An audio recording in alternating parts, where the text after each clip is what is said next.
Live from Washington, D.C., it's quintessential listening. Poetry Online Radio. Now, here's your host, Dr. Michael Anthony Ingram.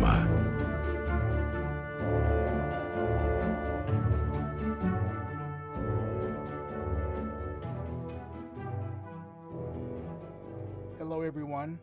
Welcome to the program. Tonight, poet Alden Wallace Mackay and illustrator Abi Taylor are my special guests.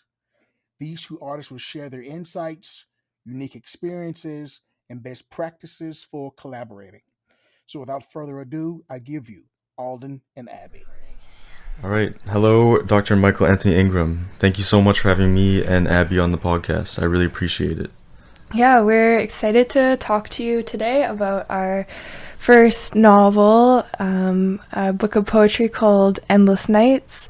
It has some pretty cool poems and drawings, and yeah, it's a project that we worked on together over the year, and I think it turned out pretty good. So, what's your name? My name is Abi Taylor. My name's Alden Wallace Mackay. Where are you from? I am from Vancouver, BC. Where are you from? Oh, no way, me too. I grew up in North Van, and a lot of my drawings are inspired by the scenery around North Van and people I've met. So, yeah. That's beautiful. Can I ask you a few questions? Please. What is a drawing? A drawing is something that I make with pen usually, but sometimes pencil. A drawing can be like a representation of something that you see or something that's in your mind, and it can look accurate or it can be more abstract. There can be different weights of lines and different colors. But, I mean, for me personally, I like to use a lot of ink. I usually don't use color. And, yeah, I usually like to draw, like, things from my everyday. What is a poem? A poem? I think a lot of people call, a lot of things a poem, but a literary poem, I don't think it has a definition. I think if you're talking about a conventional literary poem with words, I think it's just any string of words, any amount of words sung or written, communicated. I don't know. I think that's the beautiful thing about it, that there isn't a definition. Mm-hmm. Okay. Why are drawings important?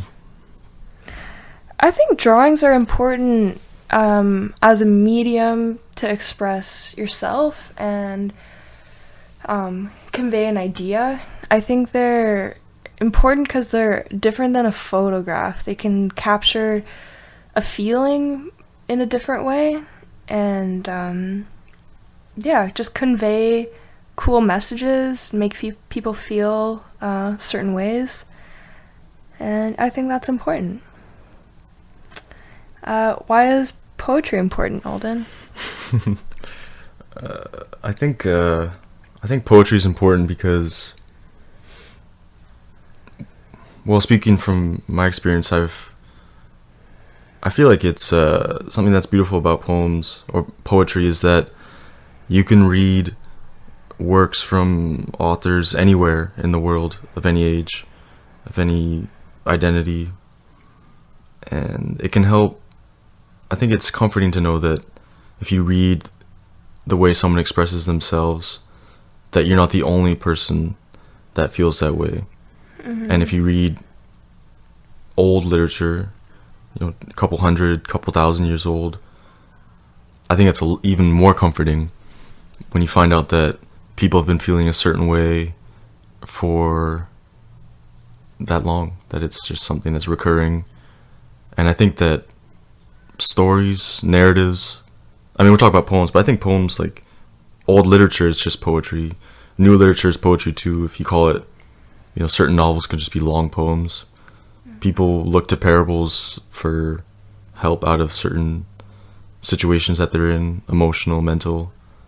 I feel like scripture is poetry, and that's a lot of people use that for comfort, for guidelines on how to live their life. I think it's brings people together, I think. Super nice. Okay, Abby, what was an experience where you learned that artistic language had power? I guess that could be where drawings had power. Where drawings had power? Mm-hmm. I think, well, I mean, I think my whole life I kind of, like, had that feeling that they had power, and, like, I think trying to draw things that I saw in my head and, like, struggling with it sometimes, but, like, when I'd be able to, it'd feel pretty powerful. I'd say just another quick example would be going to the Museum of Modern Art for the first time and just seeing these grand scale drawings and paintings, and just feeling so in awe of these talented artists and feeling so inspired. That was powerful. What was an experience where you learned that poetic language had power? Probably when I first started reading, or really getting into reading, was a book I read by Cormac McCarthy called No Country for Old Men. It's a common book. I mean, it's popular, but I think before then, I don't know, I must have been like 13 or something when I read it, or younger, or maybe older, I don't know. Wow. I can't remember when I read it, but I remember before I read it, I just thought books were for nerds, or like, it's like Shakespeare or Harry Potter. I didn't. That was my favorite book. Damn, my bad. It's okay, I'm a bit of a nerd. But yeah, that book is, I mean, whatever, not for anyone, but it was moving to me, and I remember reading it and feeling like I didn't know a book could be like that.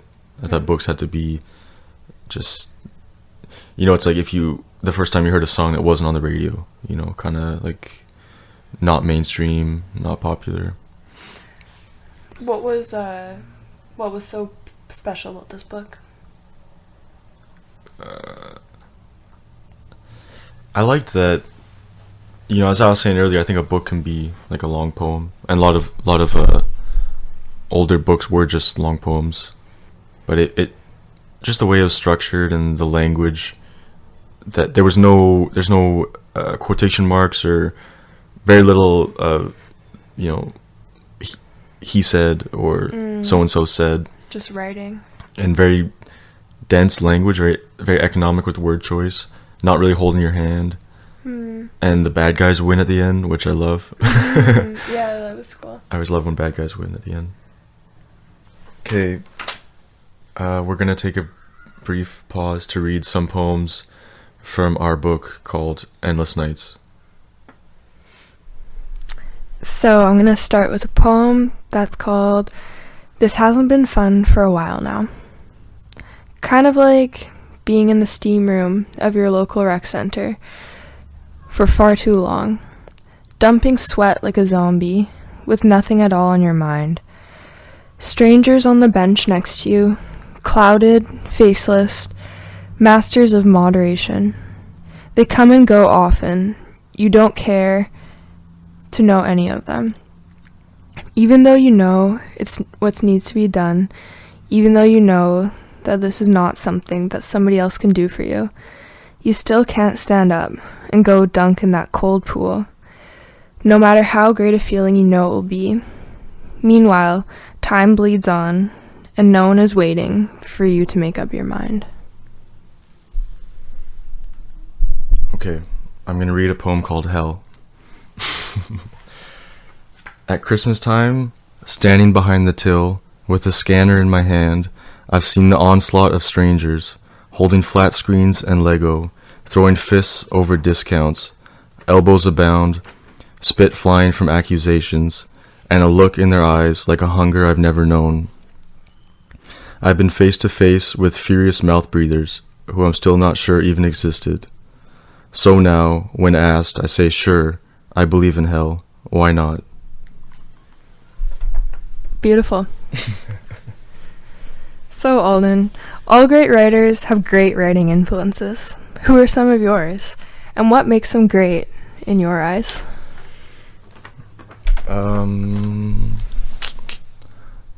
I think my biggest influence is probably Thich Nhat Hanh. As I was saying earlier, I feel like I consider scripture to be poetry.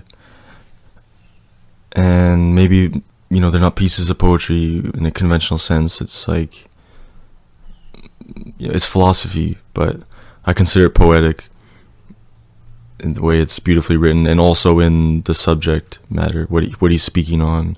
I think that's really helped me not only in writing, but just day-to-day philosophy. Just kind of being mindful, peaceful, feeling, taking it each day at a time, each hour at a time, and just kind of feeling lively. People say young at heart. I feel like whenever I read his books, it's like a senior citizen, but it's like a 12-year-old could have wrote it. Not in a offensive way, but I just mean in a very simple. This is just a happy person, he's got the cheat codes, and to me that's very inspirational. Who are some of your influences as an artist, and why? My biggest influence is probably Jillian Tamaki. She's a Canadian artist as well, and she does her work in Toronto. And I first discovered her by reading her book Skim, and it's this kind of quirky story of this girl who's like a goth, and she just kind of goes through life trying to figure it out. But not only is her story so beautiful, but her drawings are just so amazing. The way she shades and makes lines are just really special. So yeah, Jillian Tamaki, and I'll also give a shout out to Ricardo Cavola, also a Canadian artist who I admire. Would you wish that one of them, or perhaps someone else, would be your mentor? I would be very happy if Jillian Tamaki would be my mentor. That's cool. I feel the same way about Thich Nhat Hanh. I feel like I've seen a lot of his talks. I would love to visit. Well, I think it's a bit late now, but he's 94 and he just had a stroke. Unfortunately, he can't speak anymore. Oh man. Yeah, but in my dreams maybe. He's a Buddhist. Mm-hmm. Very beautiful, beautiful work. Makes you feel alive.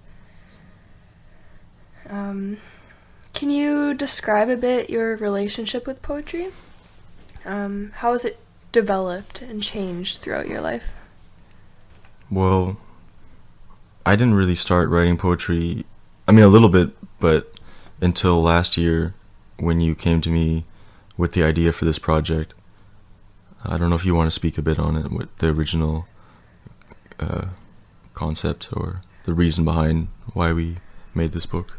Well, I remember we were hanging out at your grandpa's house, and we kind of got together after high school, and every time we would hang out, we would kind of like both want to do something creative and meaningful with our time. I really like to draw, and you really like to write poems, so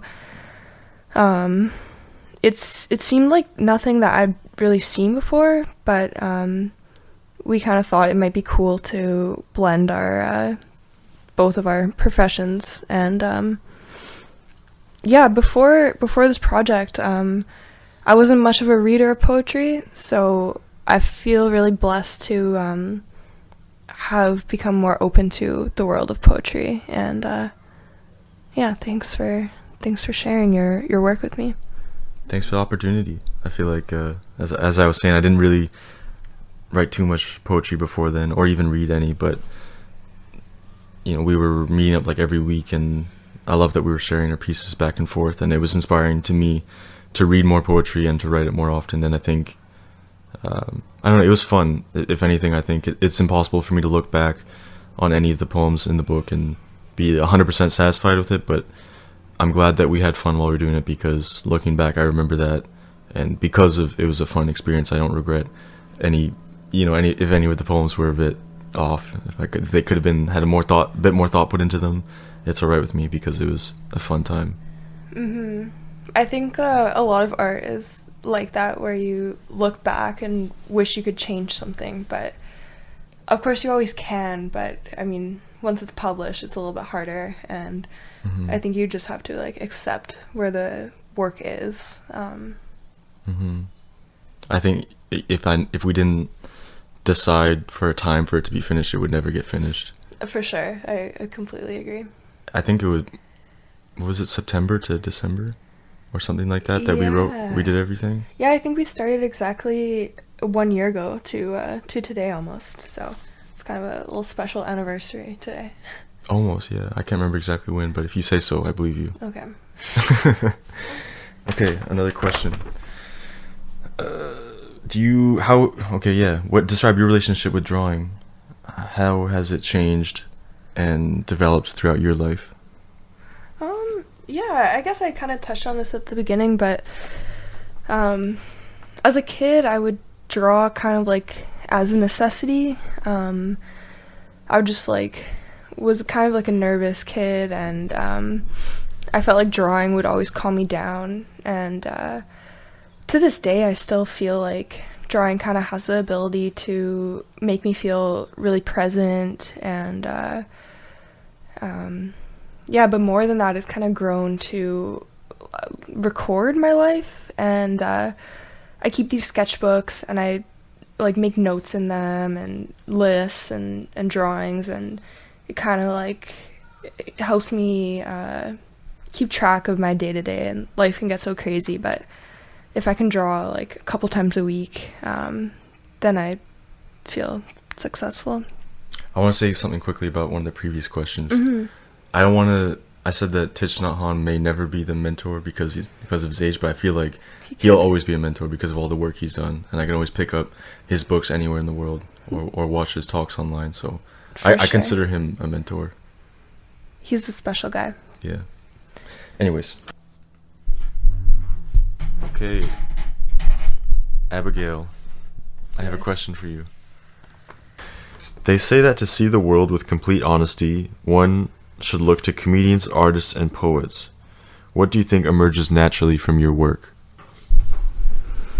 I was just looking back on my work a bit so I could formulate a better response, and I think that there's a sort of softness that emerges from my work.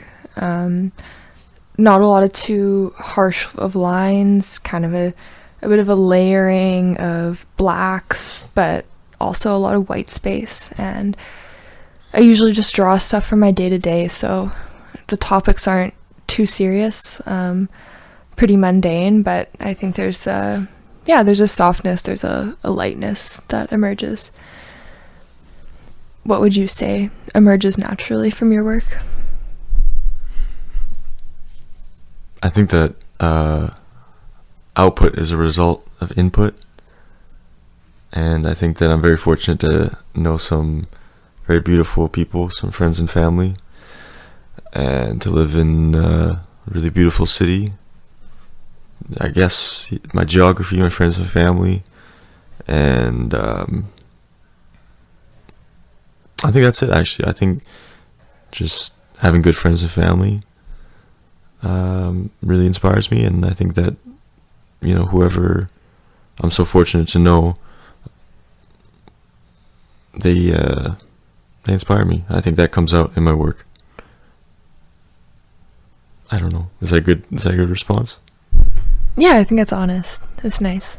Okay. I have a hard time perceiving myself, especially in something I've written, but I like to think that it's anything that my lifestyle, how my lifestyle is shaped based on people I know.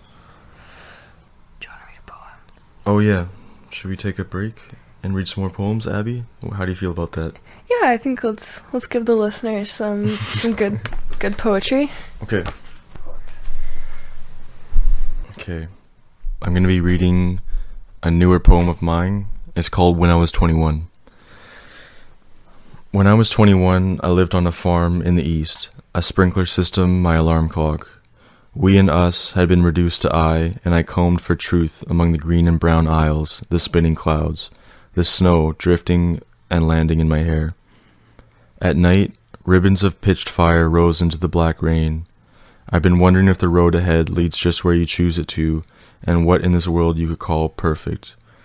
I've been raised in a home of women with ears to listen, and my young head was still ablaze. Pierre, the strawberry farmer, said, "Trust your wounds to one who knows what they're doing. Your foe would kill you more than once if they could, and they will." I said, "Tell me how you know for certain you're not also lost to the clutch of circumstance." He put his thumb between his eyes and barked. "Remind me again," he said. "Is it or is it not the blank space between walls which we call home? The hands must toil, the face must sweat. But after a hard digging, the harvest surely comes." And with that, he waddled on down the road into the rising moon and closed the door after him. It was as if he'd drawn my face and labeled it a self-portrait.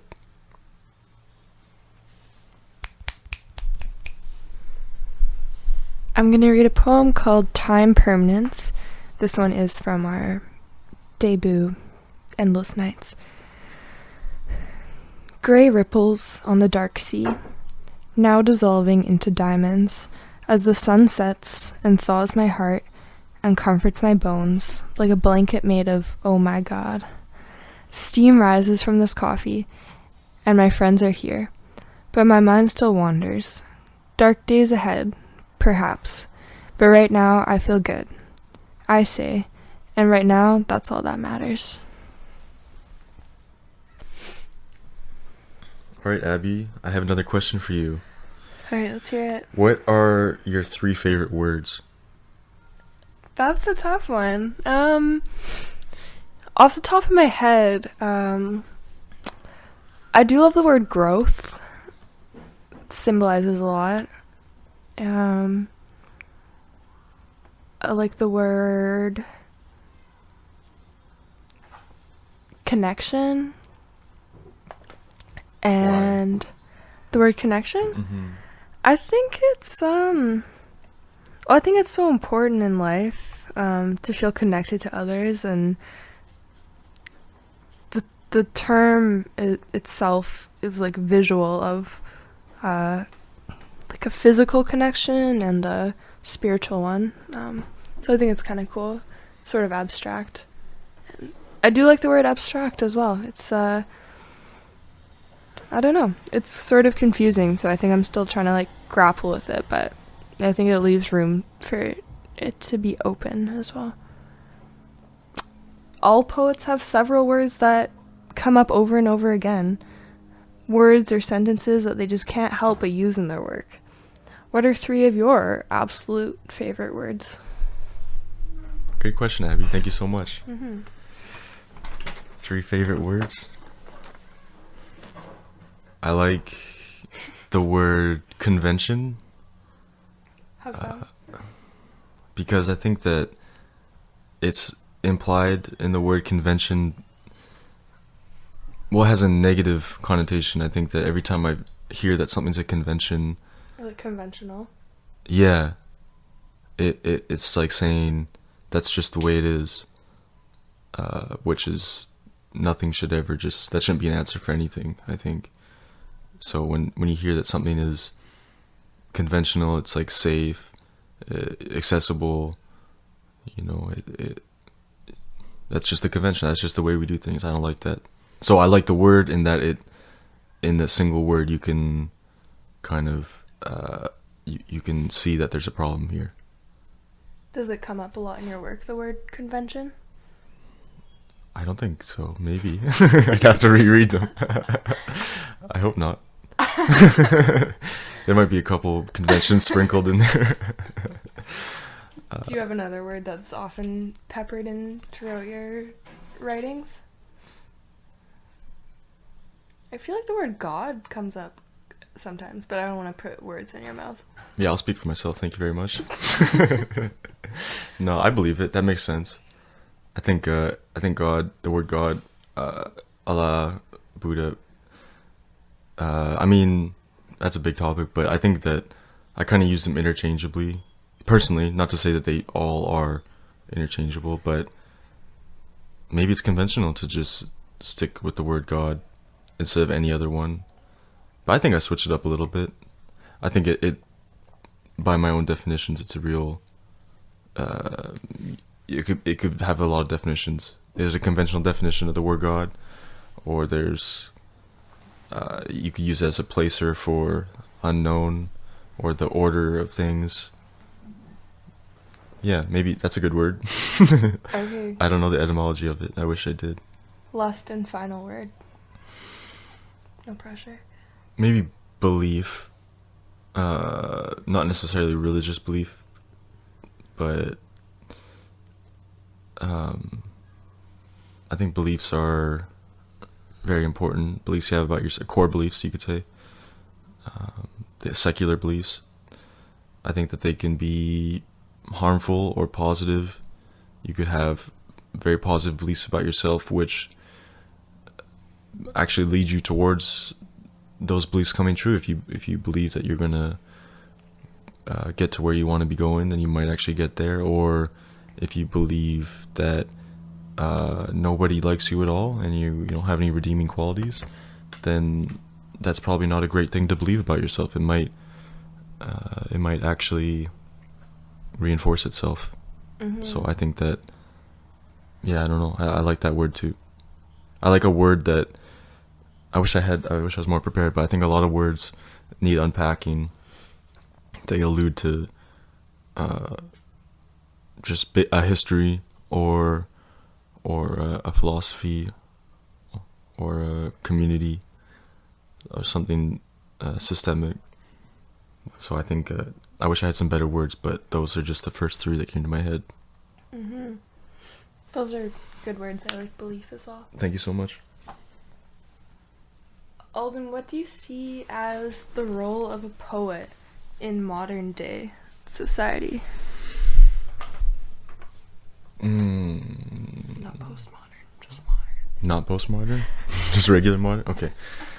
I don't know, it's interesting to me because a long time ago, literature, art, stories, it was a spoken word event, a public gathering. But then the book was invented, which made poetry a solitary activity. But it seems to me like people still want to hear poems read out loud. Mm-hmm. For instance, right now on a podcast. Or poet laureates speaking in public gatherings. People still want to hear poets speak out loud. I personally, I mean, whatever, but I like reading. I prefer reading because you read it in your own voice. And that's why I like prose poems too, with no line breaks, because you can decide where the emphasis is as well. I don't know, I think I mentioned it earlier, I feel like poetry is, without definition, it's the written word, or it could be spoken or sung. But I think it helps. It could be like scripture, maybe not with the same weight, more subjective importance.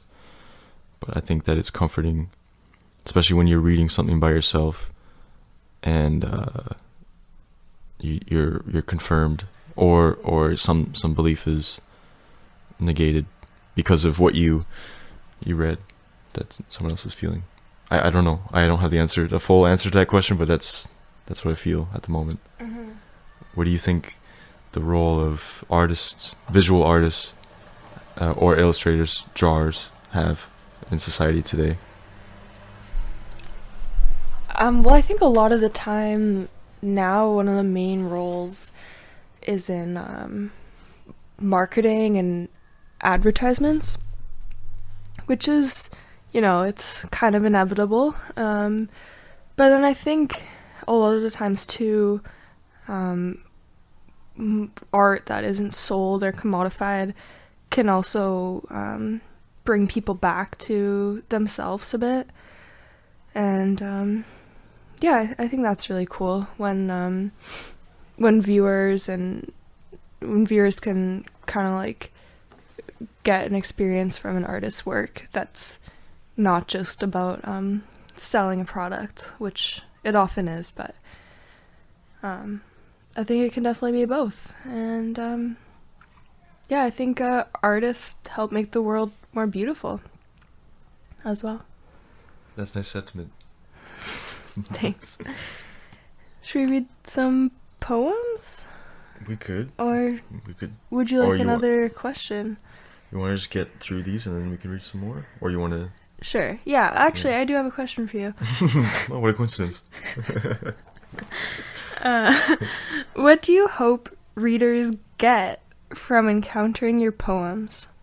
In other words, what are you trying to communicate with your art? It's a good question, Abby. It's pretty loaded. What do I hope people get from it? I don't know. I like to... I hope that the work is playful.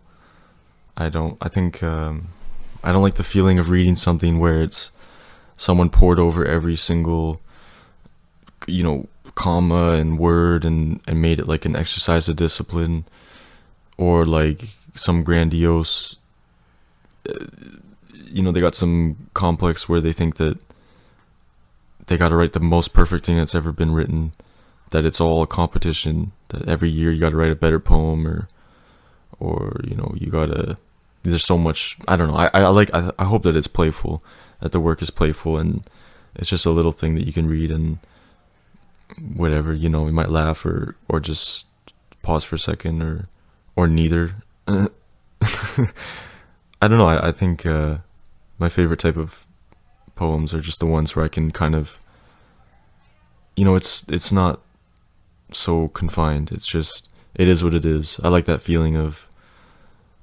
something being done quickly, not without thought, but just done in maybe an hour or something, and it is what it is. Mm-hmm. So I hope that I emulate that as well. Kind of loose and, yeah. Just fun. I don't know. I mean, it's fun for me anyways. Yeah, I think that's important. I hope that's felt, that people can see that that I'm just having fun, and also that it's enjoyed on the other side of being read. Mm-hmm. What do you hope that people get from your drawings? Yeah, I hope I can make people smile. I guess it depends on the drawing. A lot of my more personal work, I guess, I think maybe people can turn inwards a bit more and maybe, have a bit of like insight or sort of self-reflection, perhaps, connecting to their own lives, and maybe something that I drew that makes them think of a memory, maybe a bit of like nostalgia, but then on like more public pieces, murals that I've done, I just try to make them as bright and happy as possible, because that's important, I think. That's sweet. Should we read some poems? Do you want to read some poems? Okay, we could read some poems. Yeah, let's read some poems. You want to go first? Yeah. I'll read to you guys our poem, Endless... I'm gonna read the poem called Endless Nights. Another one of those endless nights, when time moves slow, but what I'm doing now I could gladly do forever. As the rain bleeds down and I drink my European coffee, the blessings suddenly become countless. I look up from my studies and it's as if some shutter's been snapped. Would you like to read a poem? I would love to read a poem, Abby. Thank you. I'm going to read a poem called Her. From the roof of my apartment, I can see most of the city, the sun falling over the Pacific, and nearby buildings half asleep at this hour, like sun-bleached chessboards, and the cityscape on the horizon without my glasses, like flakes of seasoning salt. 2 million souls ending their day, and one of them is her, doing something, thinking about something, making the world better simply by being. I like that poem. So, Abby, do you think you were meant to be a drawer or artist, however you identify? I don't know if I really believe in the term meant to be, because if everything's meant to be, then it gets a bit redundant. But let's say I do, then I am a drawer, and it's always sort of been something in my life that I've enjoyed doing. And yeah, I think that people are meant to be doing what they enjoy doing, so I feel lucky to be able to do what I like to do, and I hope other people also find that. Do you think that you were meant to be a poet? I don't know. I feel like I don't feel like a poet yet anyways. It's kind of a flattering term. But anyways, I don't think I was meant to be. I don't think anyone's meant to be or not to be anything.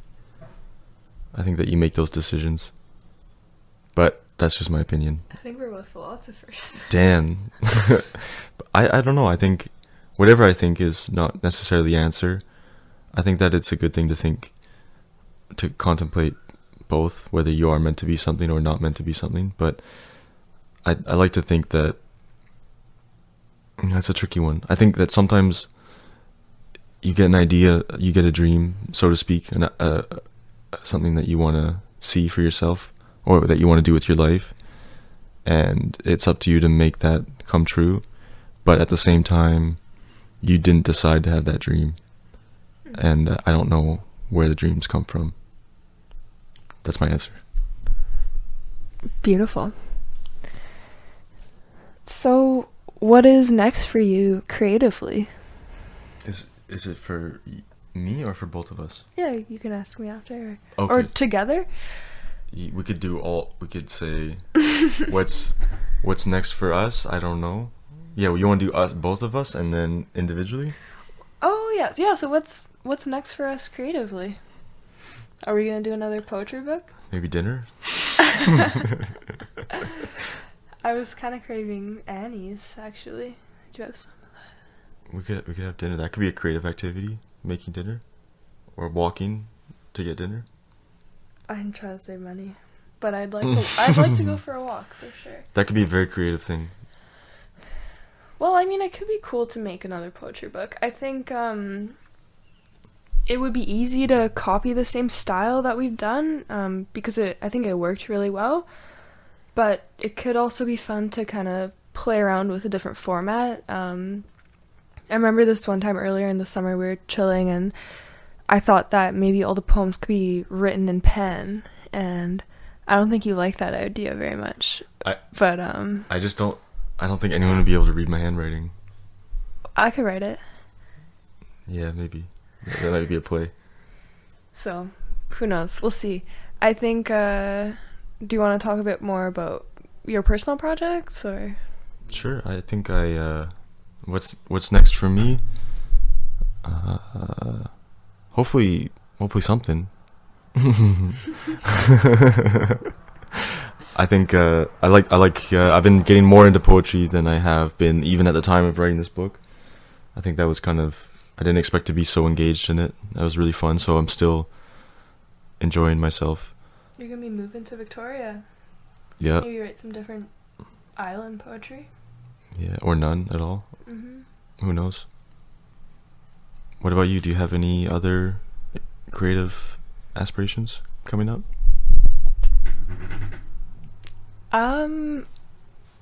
Yeah, I mean, I've been sort of into children's books, and I think I'd like to kind of delve into that a little bit more, kind of making some more fun drawings. Yeah, I think like drawing in my sketchbook's always gonna be a part, so I think I need to figure out how to make that more accessible to sharing it with more people. And yeah, maybe a few more murals. I have one planned this fall, so that should be kind of fun. And yeah, just trying to make as much art as possible. Beautiful. You want to do it? So, to wrap up our lovely little session here, we're going to read you 2 more poems from our book Endless Nights. I'm going to read to you, When My Time Comes, I Have a Favor to Ask. Please, put on your favorite song and drive around with the windows down and make sure the drums are crisp and the bass line enormous, and nod your head to the lyrics with no image of the speaker in mind. Please, stand at your sink in the morning and fill up a glass from the tap and sip, with one hand on your side and your eyes out the window at whatever there is to appreciate, and sigh confidently. Please stroll on the sunny side of the street and be like a walking observatory. Wiggle your toes before crossing the street. Really listen to all the voices around you. Smile at a stranger and breathe. Do those things that I loved one more time just for me. And whenever I end up, wherever I end up, if you're there too, the first one's on me. Okay, I'm going to read a poem called Daily Mass. I used to wonder, but now I know, that gods don't create themselves, and we're all older than those to whom we pray. So now wherever I roam, wherever I feel earth between my toes and the sun on my face, then I'm at church. Music bellows from my organ lungs, my ribs are the vacant pews, my eyes are made of stained glass, and when they're closed it's like drinking red wine. My heart is my preacher, but my mind is the collection plate. Okay, should we say a little goodbye, or what? Yeah, so thank you so much for having us on your show. It was pretty fun, and yeah, thank you, Dr. Michael Anthony Ingram. I really appreciate the opportunity. Hopefully we answered your questions decently. Yeah, I hope it was a not so painful experience listening to this podcast, whoever made it all the way through. Yes, I hope so too. And yeah, I look forward to hearing this podcast and others as well. Yeah. Love you, bye.